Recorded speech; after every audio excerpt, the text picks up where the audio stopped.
ADM कैसे बने? ADM बनने के लिए देनी होती है कौन सी परीक्षा? पास होने पर आखिर कितनी मिलती है सैलरी? आइए बताते हैं डिटेल में। हम में से अधिकांश लोग एडीएम शब्द तो सुने ही होंगे, लेकिन बहुत ही कम लोगों को इसके बारे में अच्छे से पता है। आमतौर पर एडीएम को एडिशनल डिस्ट्रिक्ट मजिस्ट्रेट या उप समहर्ता भी कहा जाता है। इस पद के लिए सीधी भर्ती नहीं होती है। आपकी फिटनेस का राज क्या है? एशवेल रस, ये एक ही बोतल में है। Stress, weakness, acidity, obesity, hair fall, skin की हर परेशानियों का एक ही हल। एशवेल लाइफ, डायबिटीज फ्री लाइफ।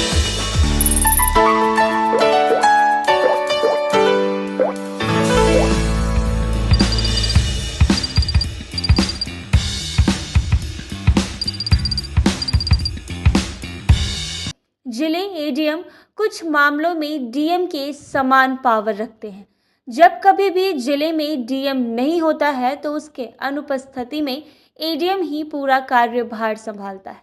कई बार जिले में डीएम के पास अधिक काम होता है तो कुछ कामों को एडीएम को सौंप दिया जाता है, लेकिन ज़्यादातर एडीएम पूरे जिले के रेवेन्यू से संबंधित कार्य का निपटान करते हैं। अगर आप में से कोई भी एडीएम के पद पर नौकरी करना चाहते हैं तो उन्हें चयन प्रक्रिया से संबंधित तमाम जानकारी के बारे में आप ज़रूर जानना चाहेंगे, जो कि आज हम आपको बताते हैं।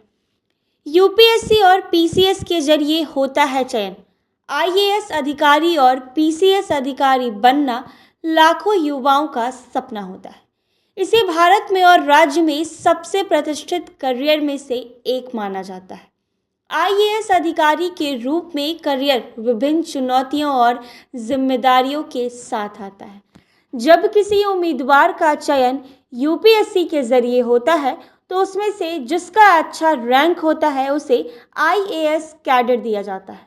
जब कोई आईएएस ऑफिसर अपना ट्रेनिंग पूरा करके ज्वाइन करता है तब उन्हें किसी राज्य में एसडीएम के तौर पर नियुक्त किया जाता है। इसके बाद कई सालों तक काम करने के बाद उन्हें एडीएम यानी एडिशनल डिस्ट्रिक्ट मजिस्ट्रेट के पद पर प्रमोट किया जाता है। ठीक ऐसे ही जब पीसीएस ऑफिसर अपना ट्रेनिंग पूरा कर आते हैं तब उन्हें आमतौर पर डिविजनल मजिस्ट्रेट एसडीएम के तौर पर कार्यभार दिया जाता है। बाद में फिर इसे सिटी मजिस्ट्रेट पर प्रमोट किया जाता है। इसके बाद ही उन्हें एडीएम या एडिशनल डिस्ट्रिक्ट मजिस्ट्रेट के रूप में प्रमोशन दिया जाता है।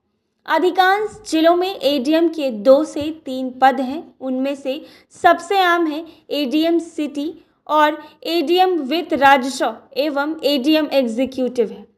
एडीएम बनने के लिए क्या पास करना होता है और कौन सा परीक्षा देना होता है, आइए बताते हैं। एडीएम के पदों पर सीधी नियुक्ति नहीं की जाती है। यह प्रमोशन से बनने वाला पद है, लेकिन यहाँ तक पहुँचने के लिए सबसे पहले आपको यूपीएससी या राज्य द्वारा आयोजित होने वाली पीसीएस की परीक्षा पास करनी होती है। हर साल यूपीएससी सिविल सेवा परीक्षा और राज्य सिविल सेवा परीक्षा आयोजित की जाती है। इसके लिए उम्मीदवारों को प्रीलिम्स, मेंस और इंटरव्यू की परीक्षा को पास करना होता है। इसके बाद ही एडीएम बनने के पहले पड़ाव को पार किया जाता है। एडीएम के पदों तक पहुंचने के लिए आयोजित होने वाली परीक्षा के लिए उम्मीदवारों को किसी भी स्ट्रीम से 50% अंकों के साथ ग्रेजुएट होना चाहिए। सामान्य वर्ग के उम्मीदवार 32 वर्ष की आयु तक 6 प्रयासों के लिए योग्य हैं। ओबीसी श्रेणी से संबंधित उम्मीदवार 35 वर्ष की आयु तक 9 प्रयासों के लिए योग्य हैं।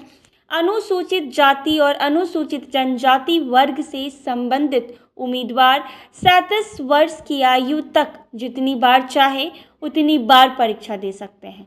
वहीं विभिन्न राज्यों में राज्य सिविल सेवा परीक्षा के लिए आयु सीमा अलग अलग हो सकते हैं।